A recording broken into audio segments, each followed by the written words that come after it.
और इसमें दाखिल होना शुरू हो गया। अब ये बैंकों ने किया क्या, बैंक होता क्या, मैं अब थोड़ी सी मुख्तसर आपको बता देता हूँ बैंकिंग क्या करता है। वैसे बैंकिंग जो लफ्ज़ है ये खुद इटाली के, मतलब इटालियन लैंग्वेज का बैंकोस, जो कि टेबल को बोलते हैं। उस ज़माने में टेबल पे पैसा रखते थे, लोग आते थे, उधार लेते थे और सूद बढ़ा के बोलता था अगली बार ला के देना, और वो आदमी बैठता था टेबल लगा कर, ठीक है। और सबसे पुराना और क़दीम बैंक जो आज भी चलता है, वो बैंक जो इस्टेब्लिश हुआ था वो 1472 में इस्टेब्लिश हुआ था, इटली के अंदर इस्टेब्लिश हुआ था, जिसका नाम जो बैंक का मोंटे है। ये सबसे क़दीम बैंक है दुनिया का, जो आज तक चल रहा है। उससे पहले भी कुछ है लेकिन वो बंद हो गए, सबसे क़दीम है। लेकिन अगर वो बैंक जिसने दुनिया पे ज़्यादा असर डाला, अगर उस बैंक की तारीख आपको लेना है तो बैंक ऑफ इंग्लैंड था, जो 1694 में इस्टेब्लिश हुआ, बैंक ऑफ इंग्लैंड, जो कि बाबा है अक्सर बैंकों का दुनिया में, मतलब बॉस है सबका। और यही वजह बना फेडरल रिजर्व जो क्रिएट हुआ अमेरिका में, चूंकि जब यूरोपियन अमेरिका जाके बसे तो फेडरल रिजर्व जो 1930 में क्रिएट हुआ, जो आज हमारी पूरी इकोनॉमी पर असर रखता है, चूंकि डॉलर वो क्रिएट करता है, डॉलर वो क्रिएट करता है, ईजाद करता है, बनाता है, छापता है, लिहाजा पूरी इकोनॉमी उससे जुड़ी हुई है। तो ये उसका जद्दे आला है जिसको हम कहेंगे बैंक ऑफ इंग्लैंड। तो यहाँ बैंक ऑफ इंग्लैंड का क़याम हुआ, ठीक है, और वो हुआ। अब बैंक होता क्या था, आपको उसका कॉन्सेप्ट समझाता हूँ। बैंक शुरू हुआ ये कि मैं निकलता हूँ अपने घर से और जाता हूँ, समझ लीजिए हिंदुस्तान जा रहा हूँ इंग्लैंड छोड़कर। तो हो रहा ये कि मैं सोने के सिक्के, चांदी के सिक्के, पोटलियाँ कहाँ साथ ले जाऊँ। तो मैं क्या करता हूँ कि बैंक में एक जगह जाता हूँ जिसको बैंक बोलते हैं, वहाँ वो क्या करते हैं, मेरे सिक्के लेते हैं सोने के, और सिक्के लेने के बाद एक प्रॉमिसरी नोट लिख कर देते हैं, वादे की एक नोट लिख कर देते हैं कि इस इंसान को इंडिया जाने के बाद 200 सोने के सिक्के आप दे सकते हैं। वो प्रॉमिसरी नोट लेता है, वो इंग्लैंड में कोई पैसा जमा कर देता है, इंडिया में चूंकि वो अपने सिक्योर मोड से उस ज़माने में जहाज़ों से वगैरह भेजते थे, पैसा यहाँ आता था, वो यहाँ के प्रॉमिसरी नोट देता था कि ये लो, जिसपे लिखा हुआ रहता था I promise to pay the bearer sum of 200 gold coins, जो आज भी नोटों पे लिखा हुआ आता है। तो वो देता था, उसके बदले उसको 200 सिक्के इंडिया में मिलते थे, खरीदो फरोख्त होती थी, जो बचता था ले जाके फिर बैंक में डाला, एक और प्रॉमिसरी नोट लिया, इंग्लैंड जाके फिर इन कैश कर लिया। समझे आप। तो ये स्टार्ट हुई बैंकिंग की। पैसा, सोना लिया गया, चांदी लिया गया, आपको नोट, मतलब एक तरह से एक डॉक्यूमेंट दिया गया। ये जैसा आज चेक होता है ना, एक तरह से पैसे बैंक में है तो चेक दो, मतलब वो पैसे के बराबर ही कायम होता जाता है, ठीक है। तो लिहाजा नोट दिए गए। अब हुआ ये कि जो लोग थे जो बैंक चलाते थे, शुरुआत में कोई स्टैब्लिश सिस्टम नहीं था, हर कोई बैंक चला था। अमेरिका में अगर आप 19 मतलब फेडरल रिजर्व के क्रिएट होने से पहले देखें तो 5000 से ज़्यादा लोग थे जो प्रॉमिसरी नोट चलाते थे, नोट चलते थे 5000 से ज़्यादा, या एक हवाले के मुताबिक 15000 थे, मतलब 15000 बैंक 15000 नोट इशू करते, हर बैंक नोट इशू करता था। हुआ क्या, लोग आए, 100 रुपये मैंने जमा किए, ठीक है, और 100 रुपये का उन्होंने मेरे को प्रॉमिसरी नोट दे दिया। अब ये लोगों ने जो बैंक जमा कर दिया, उन्होंने देखा लोग जल्दी मांगने आते ही नहीं, 100 रुपये का भी सिक्का दिए तो चल रहा ही नहीं। तो इन्होंने क्या किया मालूम आपको, जहां 100 रुपये का एक नोट इशू किया था प्रॉमिसरी, एक और दूसरा इशू कर दिया। अरे लेने को आ रहा नहीं ना, 10 साल हो गए नहीं आए, दूसरा इशू कर दिया। इन्फ्लेट किया उन्होंने पैसे को। एक्चुअली उसके बैक में कोई एसेट था ही नहीं। अब उन्होंने $100 के बदले $100 और इशू किए, जबकि उसके पीछे $100 का गोल्ड नहीं था। समझिए आप, वो वादा जो था, जब लोग दौड़ कर गए कि पैसा दो एक साथ, हाँ तो आप बोलते ना रिसेशन आ गया, बैंकरप्ट हो गया। क्या होता है बैंकरप्ट, क्या है, गोल्ड पीछे 100 रुपये का रखा हुआ है, लोगों को नोट इशू कर दिए 1000 रुपये की, जब एक साथ लोग आगे 10 के 10 बोले हमारे 1000 रुपये दो, ये बैंकरप्सी है, बैंक डूब जाता। क्यों, उसके पीछे एसेट ही नहीं होते उतने।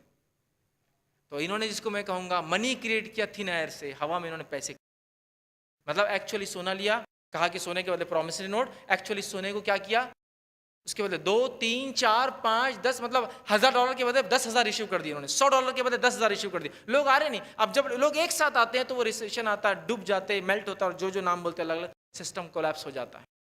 फिर उन्होंने क्या किया, बोला गोल्ड बैकिंग है, लोगों को उल्लू बनाया, पूरा सोना चांदी ले लिया, बैक गोल्ड, कि मतलब $100 है तो 100 रुपये का, $100 का गोल्ड वहाँ है। फिर 1990 आने तक इन्होंने ऐलान कर दिया कि अब डॉलर जो है गोल्ड से बैक्ड नहीं है। समझ रहे आप, अब डॉलर खुद अपने आप में एक ऐसी चीज़ जिसको आपको बैकिंग देना है, आपको उसको अब चलाना है। चूंकि इन्होंने दुनिया से सोना लिया, सोना लेकर नोट्स इशू किए प्रॉमिसरी, अपने मुल्क वालों को भी, बैरून मुल्क में भी किए, नतीजा, और उसके बाद क्या किया, सोना गायब हो गया। चूंकि इन्होंने झूठी करेंसियां इशू की, झूठे नोट्स इशू किए, और सोना भी पीछे से, आज लोग कहते गबन हो गया, नहीं है वो भी मौजूद जो दावा करते हैं, सोना भी चला गया। अब कहा डॉलर से आपकी करेंसी जुड़ी हुई है, और एक फ्लोटिंग करेंसी का मामला आया, हर रोज़ पैसा चढ़ता है और पैसा गिरता है। सारे इंडियंस खून पसीना अपना बहाते हैं, और वो तय करते कि आज हमारा रुपया 66 से जाएगा या 66 से जाएगा, वो होते कौन है? उन्होंने एक ऐसी सूदखोर इकोनॉमी बनाई जिससे हमको पैदाइशी गुलाम बनाया। आज वो तय करेंगे रेट क्या तय होगा हिंदुस्तानी करेंसी का। वो कौन होते? मेहनत हम करें, प्रोड्यूस हम करें, हम मेहनत कश करें और वो कंट्रोल करें हमारी इकोनॉमी को। ये किया उन्होंने। जो इनके प्रो हो गए उनकी करेंसी को अपने हिसाब से फ्लोटिंग नहीं किया, स्टैटिक करके रख दिया कि ये इतना ही रहेगा। अब जैसे ही उसने बोला कि मैं कुछ तो भी तुम्हारे खिलाफ करता, करेंसी गिरा दो इसकी। और इन्होंने कैपिटलिज्म शुरू किया। मतलब होता ये कैपिटलिज्म क्या है कि पहले ये आपको उधार देते हैं और आज के दौर में ये प्रॉमिसरी नोट भी नहीं देते हैं। आपको मालूम, बैंकिंग के इस्तेलाह में ये आपको डिजिट्स देते हैं, न्यूमेरिकल इलेक्ट्रॉनिक फॉर्म में देते हैं आपके अकाउंट में। मुझे वर्ल्ड बैंक से जो है 50 लाख करोड़ इंडिया को दिए जा रहे हैं। 50 लाख करोड़ ऐसा पैसा नहीं आता ट्रकों में, 50 लाख करोड़ के डिजिट्स उनके अकाउंट में बढ़ा दिए जाते हैं, खट खट खट खट।